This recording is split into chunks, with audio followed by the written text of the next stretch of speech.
Welcome to Classroom 2 Courtroom. Here's your host, Scott Benton.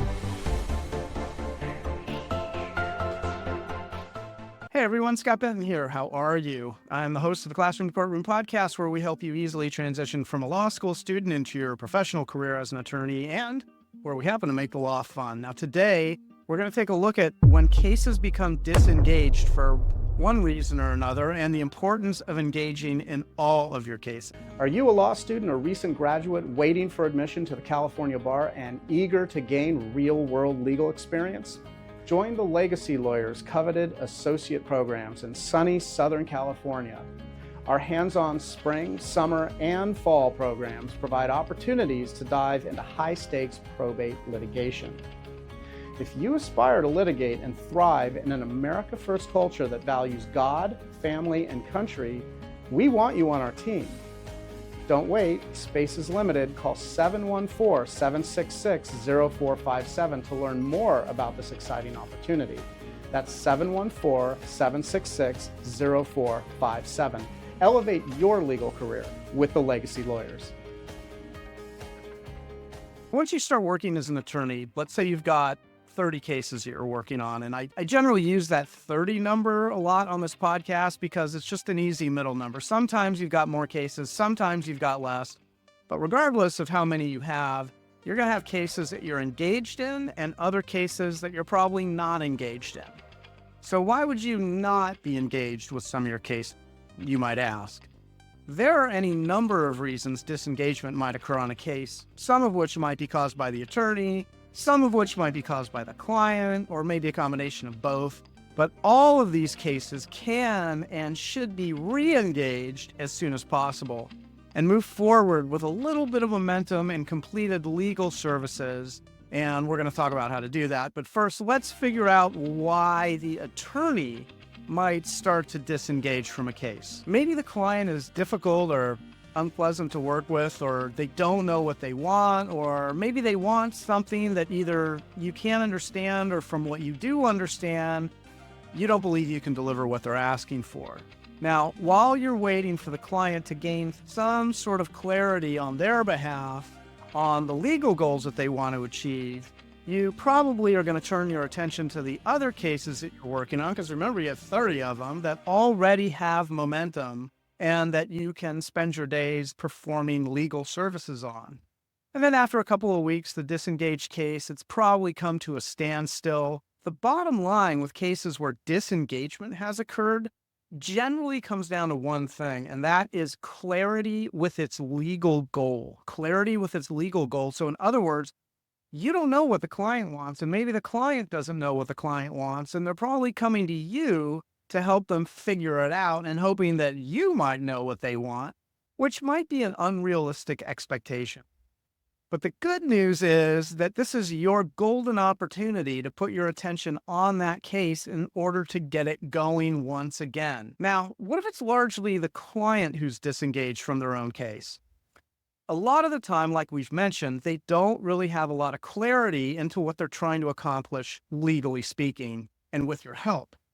It also might be an example where the client is constantly changing their objective and moving the target, which is delaying and even throwing off the case and prevents it from moving forward. Sometimes there's also a problem communicating to the client that work is actually getting done on their case. So from their point of view, they see the legal bills coming in, but the billing entries don't really provide much information on what's actually happening. So for a client who hasn't worked much with attorneys, or maybe who's really never worked with an attorney, it looks to them like nothing is happening, or it can, and that they're not getting anything for the money that they keep paying out each month. And they begin to pull away from engagement with their attorney and with the firm simply because they don't know what's going on. So now you, as the attorney who's covering 30 cases, you're busy looking over your list of cases that you're engaged in and the list of cases that you're not engaged in. And your goal is to become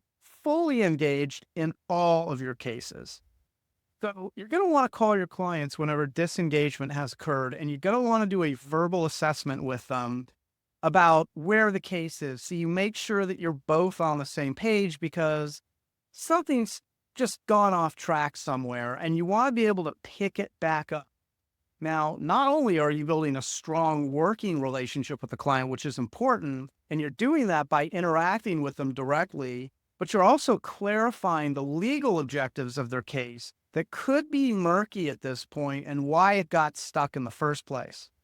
Sometimes you don't know what the objective is in the case where the client keeps moving the goalposts, and sometimes they don't know what the goals are. So, as their advisor, you're going to need to really clarify for them what their options are, and then from those options, what the different case strategies are for reaching their legal goals, as well as the pros and cons of each strategy.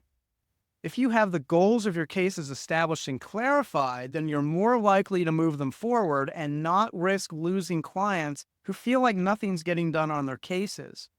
Through your efforts to build relationships and help clients clarify their objectives, now you can start to perform smaller legal services at first for disengaged cases just to get the ball rolling and to build some momentum, and momentum clients can see and understand the value that they're getting in terms of working with you. This re-engages your cases. It reestablishes connection with your clients and their objectives. It moves them forward, and it gets your clients unstuck, more importantly.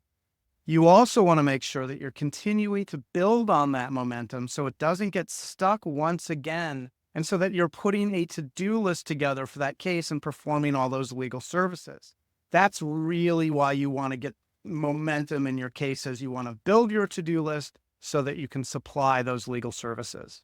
Now, if the client is having a hard time understanding the work that's getting done, then you want to make sure that they have clearly written status reports sent to them, and that all billing entries are broken down into individual completed tasks, and that they're written in a way to ensure the client who's never worked with an attorney before can understand them.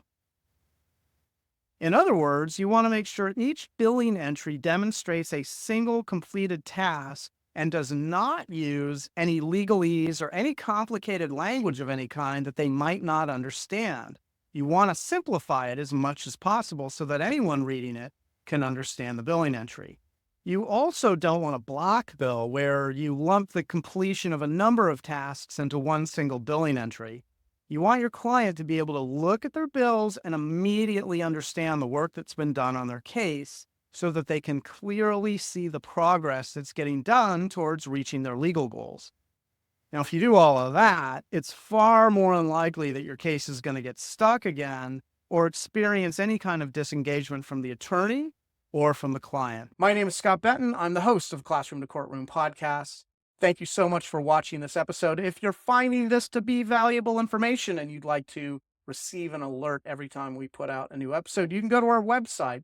Our website is classroom2courtroom.com. That's classroom, the number 2, courtroom.com. You can leave us your contact information there, and we will send out an alert so that you know a new episode is available. Don't forget to share and subscribe, and we hope you'll join us on our next episode of the Classroom to Courtroom podcast. And we also hope you'll join us in the meantime of making the world a better place, one client at a time. Thank you so much. Thanks for joining us on Classroom to Courtroom, the podcast designed to help launch your first-time legal career. If you have any feedback or ideas for episodes you'd like to hear, you can always find us at classroom2courtroom.com, where you can leave comments, ask questions, and even join our online community. And always remember, by becoming an excellent and confident practicing attorney, you actually make the world a better place. Now get out there and master the art of practicing law.